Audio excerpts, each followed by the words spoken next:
The 60 fighters that are going to get cut, or do you want to do it later? No, we can do it now. Let's do it now. UFC quick. stuff. Let's do it. So the UFC, Dana White comes out and says that they are going to cut another 60 fighters before New Year's. Before the end of the year. Stand by. Yeah. Just in this card tonight, I could probably give you 2. And you and I were talking. I can definitely give you. I'll say probably 3. 3, huh? Yeah. Give them to me. Well, I know we think alike in this situation, so you go first. You go first. Well, Junior Dos Santos, I think, is done. Yes. It's he's got a fairly hefty price tag, and now he's not even in. He's not even close to your top 10. No. Of your heavyweights, even though heavyweights promotions tend to try to hold on to longer because there's just not a lot of them. But it's he was complaining about getting hit to the back of the head and stuff. And you go, Junior, nope. You're the one that's running away. He's throwing an elbow. It hits. Yeah, it actually hits behind your ear. Yeah. But that's a legal shot. It's a really awkward moment to bring it up, though, to the fighter at the end. Like, look, dude, I don't have control of stopping the fight. The ref does. No, yeah. Like, don't go to the fighter and say, oh, Cyril you had nothing to say with it, man. It's like. There's nothing to say. No, it's, you look and you go, what are you doing? But, hey, it's, he's just not performing. He can't perform. He's in there for usually about 2 minutes, and someone's tagging him at that point, and things are not going to go his way. And when you have a hefty price tag that comes with you, and he was the champion, this is what happens. You get in that position where, you're never going to be put in a championship fight situation. That's past, and you're in that position where now it's over. Yeah. It's just over. I'm sorry. I loved you as a fighter. I think you're a great guy. You're just not able to perform at that level that they're going to want to pay you what they've been paying you. I feel the same way about Jacare Souza. Jacare, he will be gone. Yep. I think he'll be one of them. It's over. He is gone. And you brought up something to me tonight when you said Tony Ferguson. And I was like, I think they're going to cut him. I think so too. And I could be wrong about that, but the reason I look and say it is, first off, Tony has always had a adversarial relationship with certain people with the UFC. He's felt like he's been held back, cheated in certain things, not respected. He has been. And so, you have that, but that's okay. You can say those things when you're winning. But now you take a look at his last 2 performances, the Justin Gaethje fight, look, he fought his ass off, but he got beat badly. Mm-hmm. And now this one, he got beat badly. And so now you look at your lightweights and you go, all right, is Tony Ferguson going to be fighting for the title? That ain't going to happen. Excuse me. Yeah. You would figure that he would have to win somewhere between 4 or 5 fights in a row against top talent, and that's probably not going to happen. So he's not going to fight for the title. So you're going to keep him for what reasons now? So he can beat your young talent that's not, smart and wise enough to fight with him at this time. You're going to put him against that level of guy. That's not going to do you any good as the promotion. And so I don't know. I just look and say he might be one of the guys in that 60. Yeah, he might be. I actually, when you brought that up to me tonight, I was like, you know what? I could see that happening. You want to know why? Because they have another guy in Michael Chandler who is not even ranked yet. And you slide him into a spot there. And that division is the most stacked division. Dana just said it again to verify everything I said. They have so many guys in that division. Yeah, I'm just glad that Dana's verifying exactly what I've always said, that 155 is the most stacked division in the world. Yes. No, they just have a lot of guys. No, that's just the most stacked division in the world. And that's just a lot of guys. The best guys. No, yes, see, there you are. go again. No, they're always the best. Come on, man. But look, go back to the card if you can. We both agree on the Junior fight. Like, really, what it comes down to, he's pretty much going to be gone. I think, like you said, a hefty price tag. They are hard. Heavyweights are hard to come by. Yeah. But look, there's a lot of young ones that are coming up. And they're just going to have to spend more time putting some money and effort into promoting them, because the heavyweight division is always lacked. And this is when people talk about adding more weight classes. This is why we don't have a 215-pound weight class. We have one, okay, but we don't use them because there's not enough talent. There's not enough talent. You'd be spreading your talent so thin that you barely have enough to actually feed a heavyweight division now. And so that's why. Jacare, at 41 years old, the price tag on him, he's never been UFC champion. He was Strikeforce champion, but never been the UFC champion.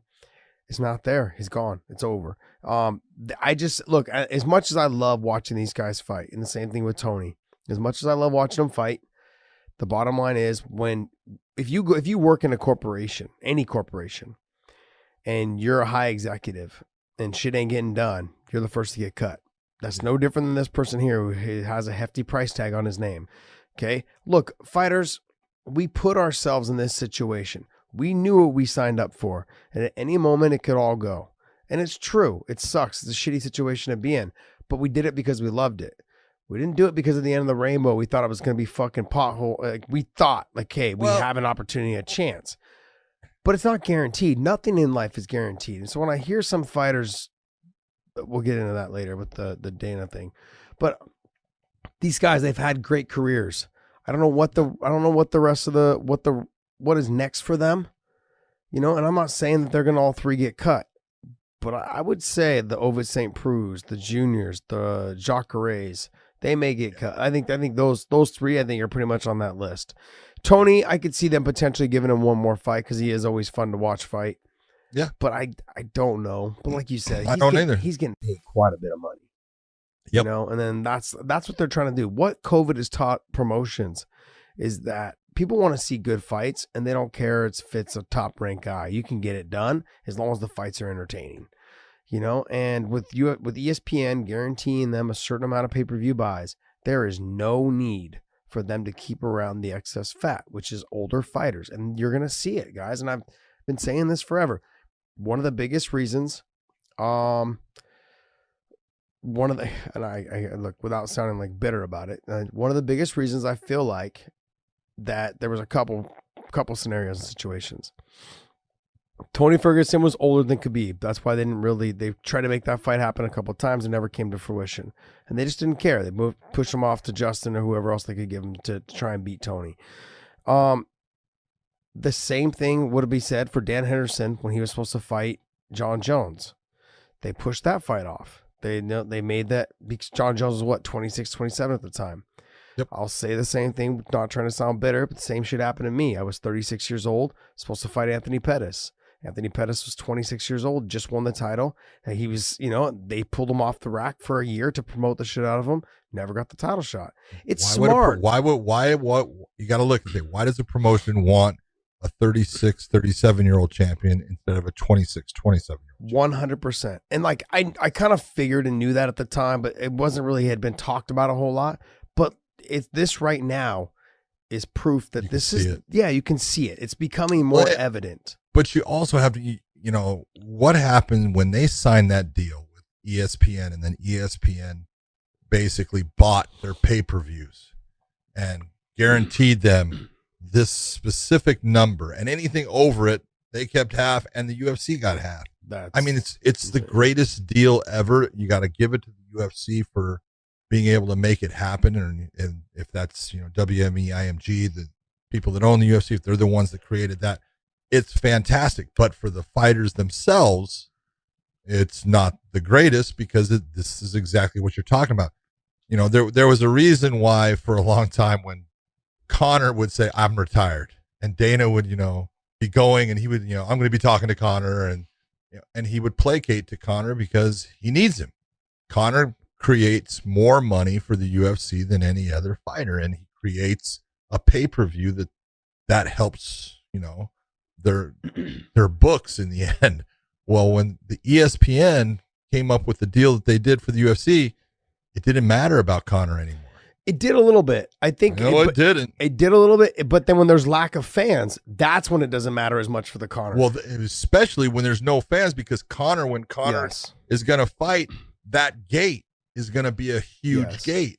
And now, if you're the UFC, you're not really wanting Conor to fight because you're losing. Yep. All of that gate money. We're talking, hey, this is in the millions of dollars. And ESPN doesn't get any of the gate money. They get none of that. Yep.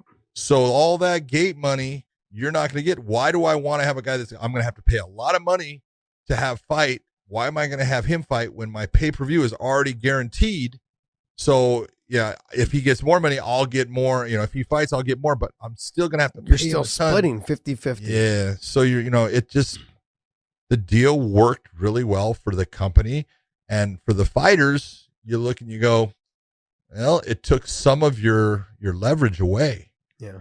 And then COVID comes in, and it definitely takes your leverage away because it's not about putting butts in the seats right now. Well, the UFC is that what they're having to do is they're having to go young because it's a good time for them to restructure all the older talent they have and say, look, we've already got guaranteed money coming in from them for pay-per-views. Yeah. We can cut the fat, and the fat is old fighters. There's no reason for us to pay you the hefty price tag that you come along with, because ultimately our Contender Series will bring in young talent that will just do what Brandon Moreno did tonight. Will stand in front of his opponent and fucking slug it out. And that right there is what's going to put more people. That's what people want to see, TV, and that's what they want to see. And so that was a classic example of younger fighters coming in and doing their job to the point of stealing all the exposure from the older fighters. So why am I paying you $250 or $300 or $400,000 to come in and fight when I'm paying these guys 80 and 80 for $160,000 if they win? It's smart business planning by the UFC. So when I hear other fighters or former fighters talk shit, John, it kind of gets me under my skin. I'm like, you guys fucking knew what you guys signed up for, and so I can roll it into this. Go ahead. I mean, you got to look at it. It's like I mean, it's for fighters. It's for any athlete. I mean, it's, for fucking commentators, referee. How do you expect this to end? Yeah. There's going to come a time when someone says, hey, thank you, but you're done. Yeah. It's going to happen to all of you, to me, to you, to everyone. That's just the way it is. So to be shocked by it is like, don't be shocked by something that eventually this is what's going to happen. Yeah. It's unfortunate if it happens, when it's not your call. It's nice when someone says, you know what, I'm done, I'm retiring, because that's your call. Mm-hmm. But it doesn't always work that way. It's true. Sometimes it's somebody else's call.